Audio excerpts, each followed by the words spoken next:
Thank you very much, Program Director. I will start by saying all protocol observed, and then I will just mention, if I don't mention you, please, I've mentioned you already. All protocol observed. But I would like to just acknowledge the Speaker of the House of Federation of the Federal Republic of Ethiopia, because we are in Ethiopia, and thanks for being here. And of course, the EU Commissioner, I would also like to welcome the UNESCO Secretary General, the UNECA, our brother Carlos, we all live here.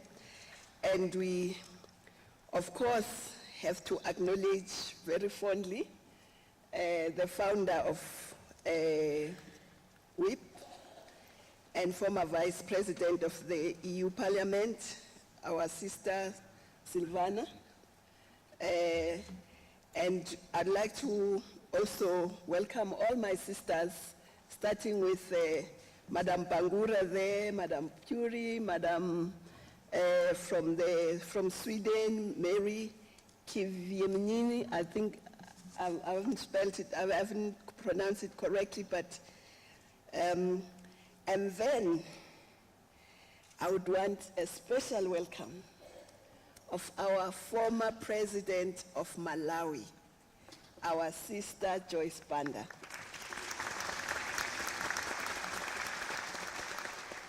And of course, welcome to all the members of international organizations who are here. Welcome to members of the Diplomatic Corps and members of the PRC, but most importantly, welcome to members of Parliament who have come from across the world to be here. It is a great honor for me to welcome you to the headquarters of the African Union and to wish you a fruitful stay in this hospitable city of Addis Ababa. The theme of the summit is an interesting one, but a very difficult one as well, because the new leadership for global challenges, I hope we come back to that later. But honorable members, during the first Women in Parliament Global Summit in Brussels 2013, we celebrated 120 years since New Zealand women won the right to vote, the first in the world. It made me wonder, how long did it take for the first woman to enter Parliament in the world? So I did a bit of research, and I found that even though New Zealand won their first right to vote, it was only in 1893. In 1893, it was only in 1919 that they were allowed to stand for elections. So first, they were given the right to vote, but not the right to stand for elections. And then years later, and it was only in 1933 that the first MP, Elizabeth Macomb, was elected to the New Zealand Parliament. You see how long it took? 1893 to 1933. But of course, the first women MPs came from Finland, which they got their franchise in 1906, and they were elected, two of them were elected the following year. But the same story across the world repeats itself. But I just thought we should share that. Now let's come back to 2015. And this gathering of women MPs representing 9,923 women MPs from all parts of the world. It shows that things haven't really changed, because though we are more than 50% of the population, but we are a very small portion of parliamentarians across the world. There is now general agreement that we need to, as a start, a critical mass of women in parliament of at least 30% to begin the shift towards gender parity. So I'll take stock of Africa. We are still lagging behind. I will just mention those countries that have 30% of female MPs.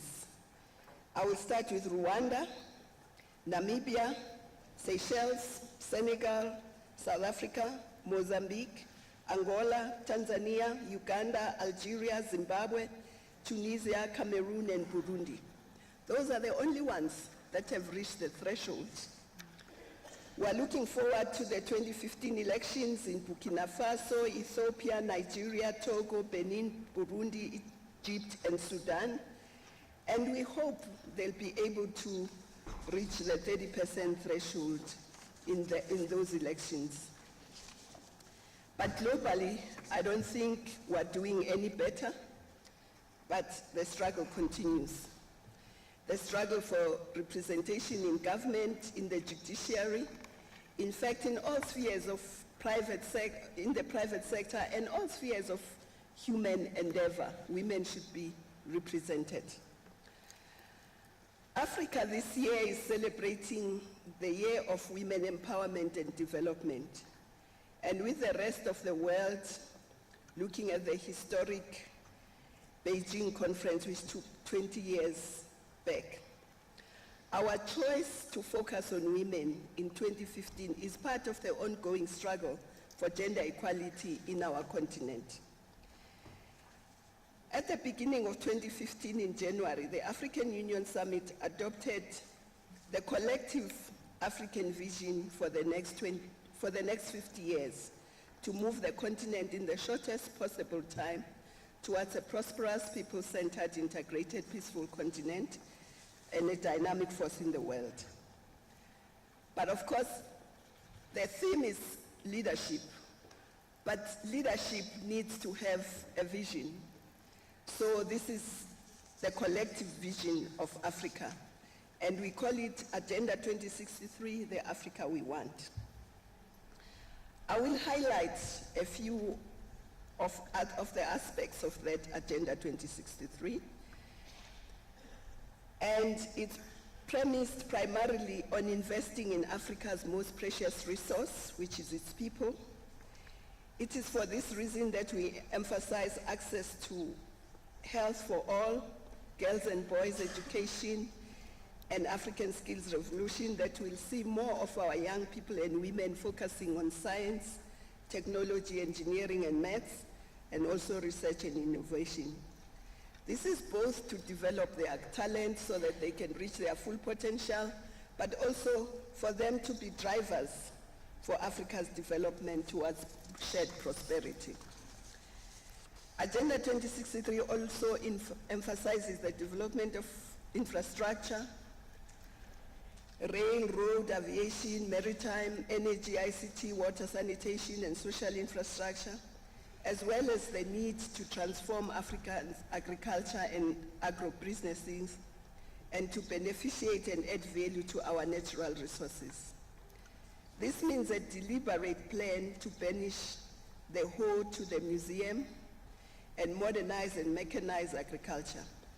We're starting a campaign to replace the hoe with tillers and tractors where appropriate in the next 10 years.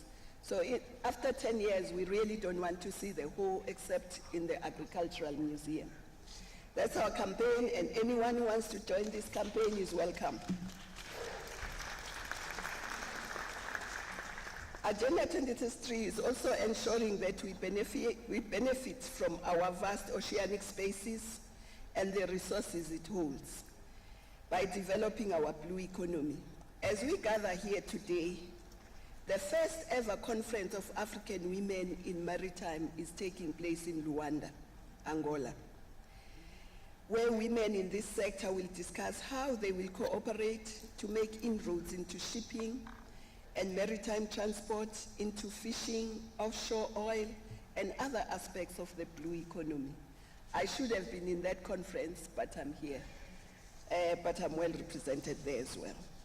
Agenda 2063 also prioritizes democracy, human rights, gender equality, the empowerment of women and young people, management of diversity as critical to good governance, the eradication of poverty, ending gender-based violence, and the building of tolerant, caring, stable, inclusive, and peaceful societies. Honorable members, we know that these aspirations outlined above will happen faster and be more sustained through the empowerment of women and girls. This is why it is so important to ensure that in all our countries we reach the critical mass of women in parliament and government. In addition, we must also share experiences as members of parliament on how we take the gender agenda forward in the work that we do every day.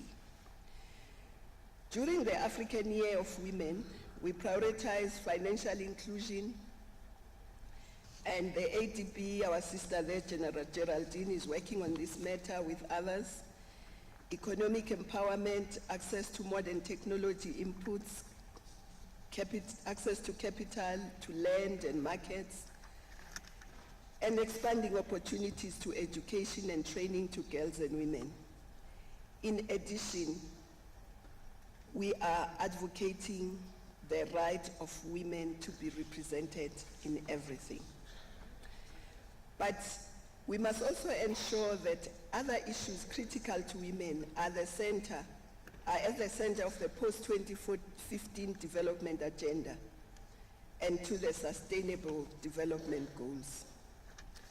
Honorable members, I've spoken about some of the issues that concern the African continent, but there are global concerns and issues, hence the relevance of the theme of this summit, New Leadership for Global Challenges.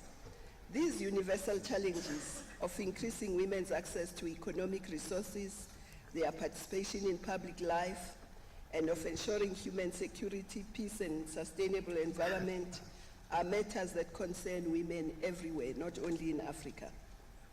It is true that we need leadership that can deal with these challenges decisively.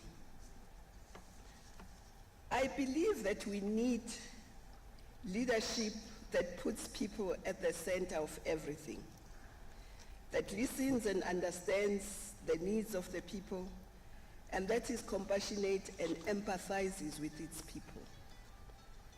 We need a leadership that serves as a role model and that inspires young people in particular, but the population in general, to want to reach greater heights.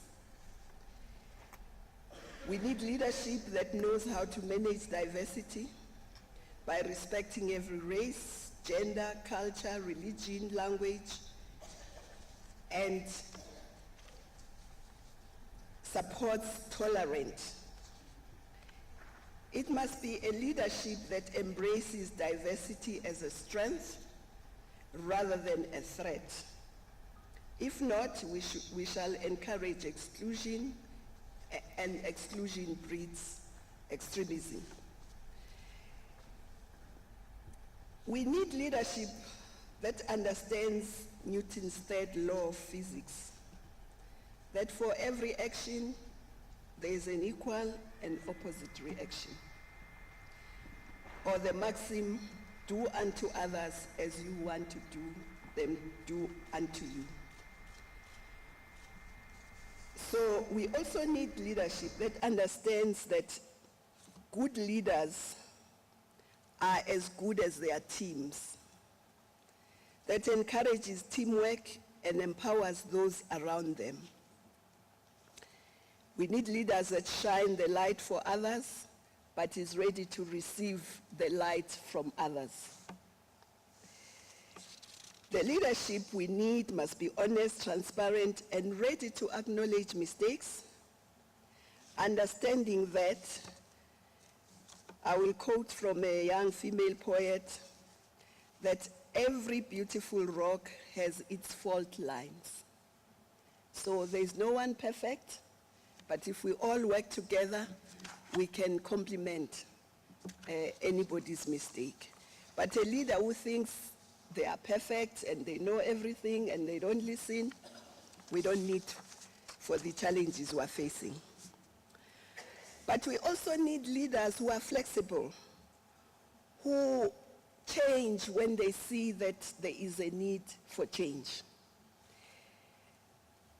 And of course, as Einstein said, we need leaders who will not do the same thing over and over again and expect different results. When you see something doesn't work, try something else.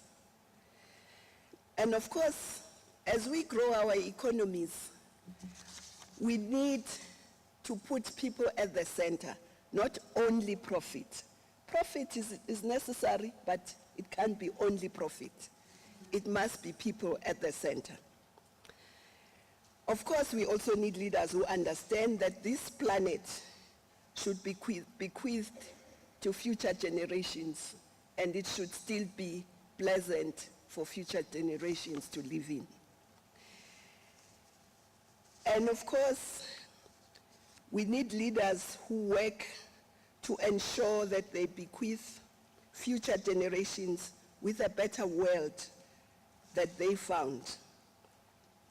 And of course, as I describe all this, in my view, this leadership must include women. It cannot exclude women.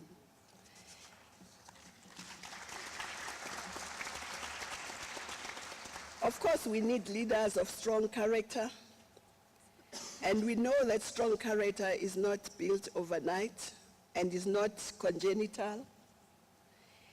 It is forged on the anvil of experience, self-discipline, dedication, and integrity, and many others qualities that I have not mentioned. As women leaders, this should be the type of global leadership we want to be part of, and we strive to build. This is a global leadership for a more humane and caring world. I wish this summit fruitful deliberations, and I look forward again to the vibrant discussions. I thank you.